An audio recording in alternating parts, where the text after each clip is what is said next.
Okay, well, today I'm going to be taking our first look at the Ruger American Gen 2. This is not my rifle, it's my father's rifle. I'm setting it up for him. Put a Diamondback tactical first focal plane optic on it. Has windage and elevation and adjustments. And we're going to bore sight it at 100 yards and then get it on paper and get it zeroed for him. But I thought I'd take the opportunity to just kind of give my observations on the differences that they've got here. Obviously, they've done a Cerakote on the action, which is nice. My original Ruger was a little bit more prone to rust. They lightened it a little bit by fluting the barrel. It is threaded. I believe all of them are coming threaded, 5/8 by 24. This is in 308. So we put a Silencer Co. Omega 30 on here. This is my kind of go-to can. And the stock is pretty much the same. It's got a few different shape things to it, but essentially it's the same V-block stock. It's kind of the same material. It's rather flimsy in the front. If this was mine, I would probably cut the channel out a little bit more just to give it a little bit more clearance. It's favoring the left side a little bit, but yeah, we'll deal with that on another day. Other than that, the trigger's the same. They do come with a ACIS style magazine, at least this one in 308 does. And I'll say the fit up on them, there we go, is not that great. I mean, there's a lot of wobble and wiggle in here.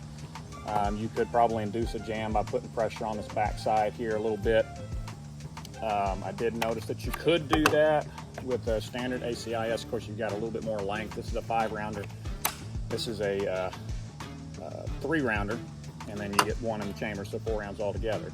This one does not have the wobble and the wiggle to it because I did what I normally do on a magazine that does that. I add a little JB Weld on a couple of spots and then file that back to where it fits. So I've got 2 ears on this side to keep you from being able to over insert it. And I've got a tab on the back that mates up with this pivot point, not with the latch, so that you can't rock the magazine back and forth, which is really what's going to induce a jam. So we'll see how that feeds. It should feed great. Moving toward the rear, one major change they did is they've got a 3-position safety on here as opposed to the 2-position. So you can, safety's off, ready to fire.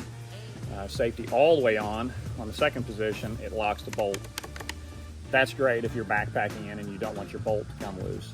2nd position, the safety's still on, but you can work the action, but she doesn't fire.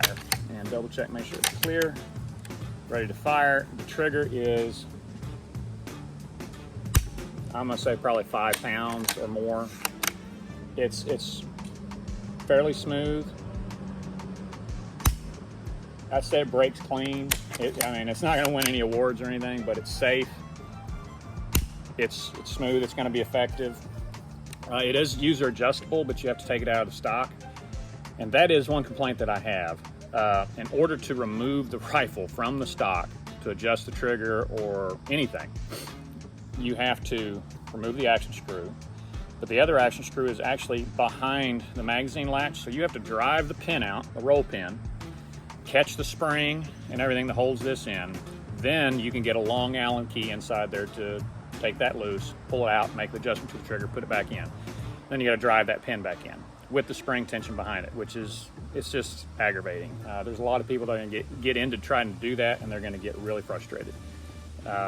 So I'm going to leave the trigger as it is. It's serviceable. I'm not going to dig into that. If he really wants it adjusted, then we'll do that.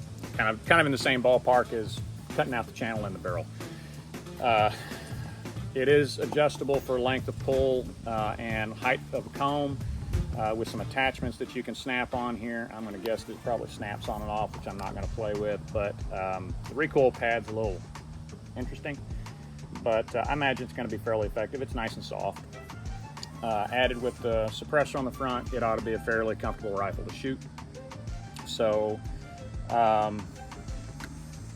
one thing I'm not just the greatest fan of is the rounded bottom of the handguard. Round handguards feel fine when you're reaching up here just to grab it to point and shoot. But if you're putting this on a rest or on a bag, it kind of wants to just lay over. So you're kind of working to balance that rifle a lot instead of just sitting dead when it hits that flat bottom.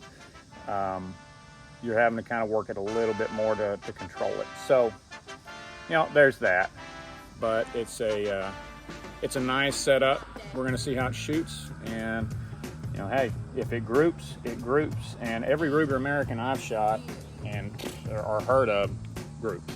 So we're gonna see what it does with some Precision Hunter. What grainage is this? This is the 178 grain ELDX. This is what we're gonna kind of get it on paper with, but we're not gonna deer hunt with that. I've not had good results with the Precision Hunter on whitetail in Arkansas. And it's not to put down the round.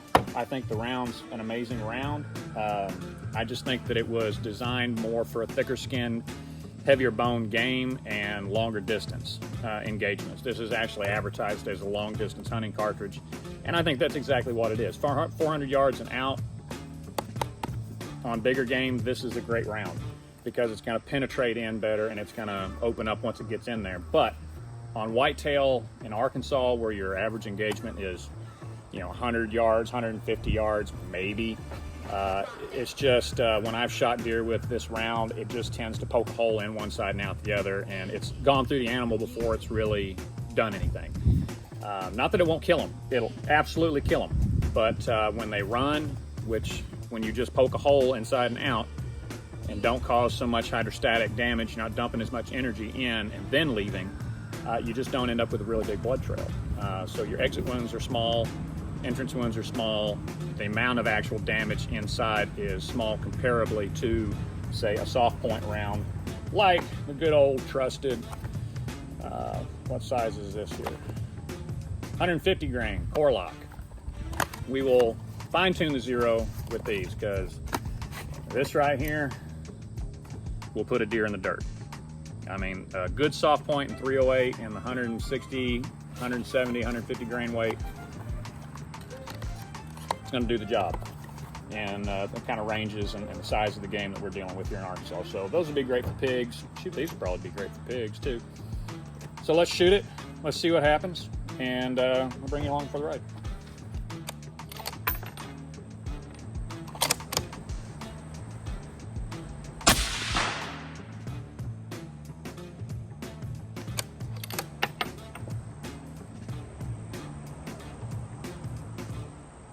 Well, if that's what I think, I'm right here. That's vastly different than what I just shot. Let's take a walk and let this thing cool down. Take the first 5-round group I shot.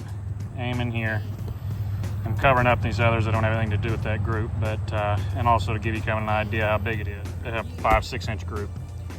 That's not good. Now, all right, well, as I said before, this was the last group. 1, 2, 3, 4, 5. 1, 2, 3, 4, 5 right there. And I said, you know, we're gonna shoot at this one, and that this hole was already there, and this is from earlier. So this is our group, and we just shot. That's 5 rounds. Now, I don't think for a second that I was pulling the trigger that much worse between this group and this group. I would say maybe a little bit better. I'm starting to get used to the trigger. But what I think is happening is that the riflings on that Ruger barrel, which they make good barrels, but they do not come as finished as like a Tikka barrel or some of the other higher end barrels. So there is gonna be a little bit of a break in. I think we're getting the riflings in that thing smoothed out. This is about round 20. 15 to 20 rounds through, and that right there, that's a 5-round group, my friend. And let me see if I got something I can measure up against it for later, so you kind of have an idea of how wide little joker is. So I'm gonna set that right there. There you go. It's tight. It's got a very tight chamber. It'll loosen up as it gets used. But... okay. I'm watching the little guy. And then squeeze. After you've relaxed everything. You wanna breathe, relax, aim, squeeze. And you nailed it. Let's see where you hit it. Oh, nice. Pretty centered. Nicely done, sir. You're about maybe 1/4 of an inch off the center. It's really not that bad for a lightweight rifle. I mean, this thing doesn't weigh very much. It's fairly light. I mean, you definitely feel the suppressor on the end, but you gotta empty it. Oh! With it, why don't you? All right. You hit me with a bunch. I did. So, thoughts on the Ruger American Gen 2? It's a Ruger American Gen 2. It's got a few more bells and whistles than the original. I'd say at least this one doesn't feed quite as smooth, believe it or not, even though they kind of got rid of the zipper. Originally, they had so many machining marks in the bolt and inside that it sounded like a zip, zip, zip every time you'd run it in and out. But it fed fine, you know, for the most part. Some people had a lot of problems with the magazines, but it fed all right, you know. It fed decent, but it shoots. It shoots really good. Trigger's heavy, but it's crisp. Huh? I like it. Yeah. I'm used to a less than 1 pound trigger. So a 5 pound trigger feels very heavy to me. Like I got to really focus on making a good trigger pull. But like on my Tikka, you just put your finger on the trigger and then you think fire. And it just goes off. It's more like subliminal, you know, but not quite. You know what I mean? You just don't put your finger on the trigger till you're ready to shoot something, ever. And with this one, you gotta actually put a little effort into the trigger, but it's not a bad trigger. It's just heavy. You did not blow up that rock. I didn't. You wanna blow up the rock with one of those ELDMs? It was shooting pretty darn close.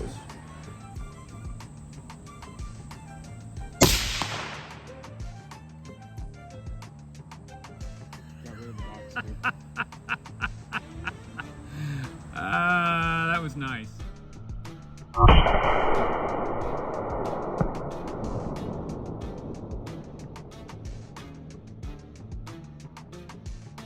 That was good. Yeah, I like that. Good finish. Way to go. All right, Joel gives his thumbs up. Ruger American Gen 2 suppressified. Joel says thumbs up.